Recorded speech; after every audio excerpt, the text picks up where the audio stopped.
జనవరి 2021న సంపూర్ణ చంద్రగ్రహణం ఏర్పడుతుంది.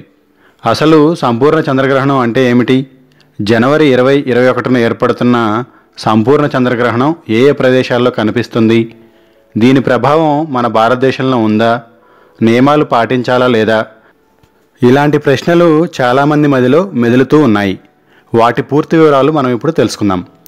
చంద్రునికి సూర్యునికి మధ్యగా భూమి వచ్చినప్పుడు సూర్యుని కాంతి చంద్రునిపై పడకుండా భూమి అడ్డుపడటంతో భూమిపైనున్న వారికి చంద్రుడు కనిపించడు. దీనిని చంద్రగ్రహణం అంటారు. ఇది ఎప్పుడు పౌర్ణమి నాడు జరుగుతుంది. జనవరి 2021న ఏర్పడుతున్న సంపూర్ణ చంద్రగ్రహణం ఉత్తర మరియు దక్షిణ అమెరికా, యూరప్ మరియు పశ్చిమ ఆఫ్రికా, మధ్య మరియు తూర్పు ఆఫ్రికా, ఏషియాలోని కొన్ని భాగాల్లో కనిపిస్తుంది. ఇది వారి స్థానిక కాలమానం ప్రకారం 2021లలో ఏర్పడనున్నది. ఇండియాలో ఈ గ్రహణం కనిపించదు కాబట్టి గ్రహణ నియమాలు పాటించాల్సిన అవసరం లేదు. ఎక్కడైతే ఈ చంద్రగ్రహణం కనిపిస్తుందో వారు గ్రహణ నియమాలు పాటించాలి. మన భారతదేశపు కాలమానం ప్రకారం చంద్రగ్రహణం 21 జనవరిన ఉదయం 8:06:29 మొదలై మధ్యాహ్నం 1:18:2 ముగుస్తుంది. ఉదయం 10:42:14 సంపూర్ణ చంద్రగ్రహణం అత్యధిక స్థాయిలో కనిపిస్తుంది. మొత్తం గ్రహణకాల సమయం 5:09:28.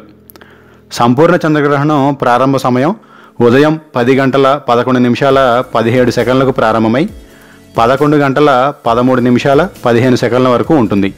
అంటే 61 నిమిషాల 17 సెకండ్ల పాటు సంపూర్ణ చంద్రగ్రహణం ఉంటుంది. ఈ సంపూర్ణ చంద్రగ్రహణాన్ని సూపర్ బ్లడ్ వోల్ఫ్ మూన్గా పిలవడం జరిగింది. అంటే చంద్రుడు super moon, blood moon, wolf మూన్గా కనిపించే అరుదైన రోజు ఇది. చంద్రుడు భూమికి దగ్గరగా వచ్చేనాడు ఏర్పడే పౌర్ణమిని సూపర్ మూన్ అంటారు. ఈరోజు చంద్రుడు మామూలు పౌర్ణమి రోజు కనిపించేదానికంటే 14 రెట్లు పెద్దదిగా, 30 రెట్లు ప్రకాశవంతంగా కొత్త రంగులలో కనువిందు చేస్తాడు. గ్రహణం సమయంలో చంద్రుడు భూమి నీడలో ఉండటం వల్ల సూర్యుడి నుండి వచ్చే కాంతి భూమి మీద పడి చంద్రుడి మీద ప్రతిఫలిస్తుంది.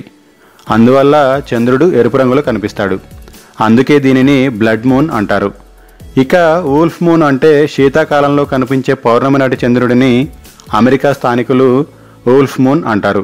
కాబట్టి ఈ చంద్రగ్రహణానికి సూపర్ బ్లడ్ వోల్ఫ్ మూన్గా పేరు వచ్చింది. ఇలాంటి వీడియోస్ కోసం మా ఛానల్ సబ్స్క్రైబ్ చేసుకోండి. మా వీడియోస్ కనుక నచ్చినట్లయితే లైక్ అండ్ షేర్ చేయండి. Thanks for watching.